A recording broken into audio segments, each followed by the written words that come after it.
Tu dois avoir la discipline des relations. N'appelle pas tout le monde ton ami. Et n'amène pas tout le monde dans ton carré. Et ne permets pas tout le monde de t'influencer. La Bible dit les mauvaises compagnies corrompent les bonnes mœurs. Si tu es un homme excellent, fréquente des hommes excellents. Si tu es un homme de foi, fréquente des hommes de foi. Si tu es un homme discipliné, fréquente des hommes disciplinés. Si tu es un homme rempli d'amour, fréquente des gens qui sont remplis d'amour. Il y a des gens qui étaient tes amis hier, mais qui ne peuvent pas être tes amis aujourd'hui. Parce qu'ils ne peuvent pas se mettre à jour par rapport à ce que tu es devenu. Tu es mon ami aujourd'hui dans la pauvreté. Quand Dieu m'élève, si tu ne sais pas aimer mon élévation, tu n'es plus mon ami. Parce qu'un ami, ce n'est pas celui avec qui j'ai pris des photos il y a 10 ans, c'est celui qui m'aime aujourd'hui. Tu sais pourquoi tu n'atteins pas ta vision? Parce que tu es fréquenté par des gens qui n'atteignent pas les leurs. Tu sais pourquoi tu ne vas pas loin? Parce que tu as accompagné des gens qui n'ont même pas le rêve d'aller loin. Il faut t'accompagner des gens qui te défient, qui te poussent et qui t'impulsent. Il a été démontré que les sportifs ne battent jamais leur record lorsqu'ils s'entraînent. Ils battent le record lorsqu'il y a 10 à gauche, 20 à droite. Ils courent parce que l'autre court. Ils courent plus parce que l'autre court. Et puis, ils battent le record. Frère, qui t'accompagne? Qui vit avec toi? Qui t'influence? Qui te parle? Qui a accès à ton cœur? Qui a accès à ton cœur? J'ai des amis quand on cause au téléphone, après je dois m'agenouiller et prier. J'ai des amis quand on parle. Tu reviens à l'église, tu dis, j'améliore. Il ne faut pas avoir des amis qui te disent, tu es déjà arrivé. Mais qui te disent, va plus loin, va plus loin, va plus loin. Il faut avoir des amis qui, quand tu deviens grand, ils sont heureux comme si ce sont eux qui sont devenus grands. C'est par toi des relations toxiques.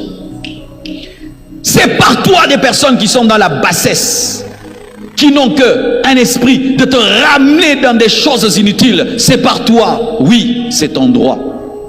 Frère, sœur, tu dois aimer tout le monde, mais tu as le droit de choisir tes amis. Tu es obligé d'aimer le monde entier, mais tu as le droit de choisir tes amis. N'aie pas des amis subis, aie des amis choisis. Si quelqu'un est dans ta vie sans que tu comprennes pourquoi il est là, sors-le pour lui donner le droit d'entrer. Parce qu'il y a des gens qui entrent, tu ne sais pas pourquoi il est entré, mais lui sait pourquoi il est entré. Qui est le meilleur ami de la langue? Les dents.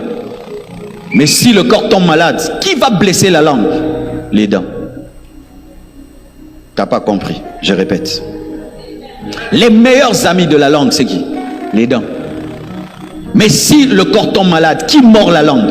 Les dents. Donc ce qui est proche, c'est ton ami. Mais c'est ton ami aussi qui peut devenir le pire ennemi.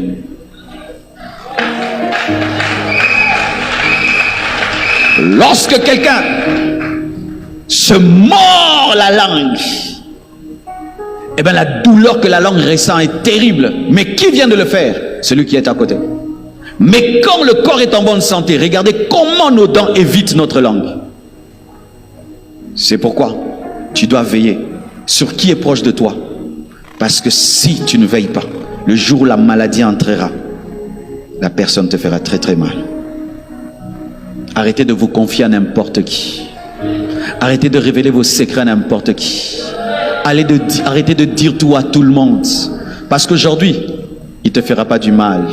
Demain, quand tu seras grand, par jalousie, il va brandir cela. C'est pourquoi moi, je donne le droit à quelqu'un lorsqu'il vient faire une cure d'âme chez moi. Tu lui poses une question, il refuse, c'est son droit. Oh ma soeur, tu as fait ceci. Ah non, je ne sens pas de te dire. Parce que si je suis indiscret, demain elle devient la première dame. Et moi je vais dire les secrets de la première dame qu'elle m'a révélé quand elle avait 20 ans. Arrêtez d'être sur vos vies. Aie la discipline de ta bouche. Aujourd'hui, ce que tu dis, tu trouves que c'est rien parce que tu n'es rien. Mais demain, ça va être une arme contre toi. Par jalousie. Parce qu'il y a des gens qui se plaisent à dire, vous voyez celui que vous trouvez grand, il n'est rien. Voici, voici, voici. La jalousie. Qui est ton ami? Quelles sont tes relations? Qui te fréquente? Qui te parle? Qui t'influence? Qui te révolutionne?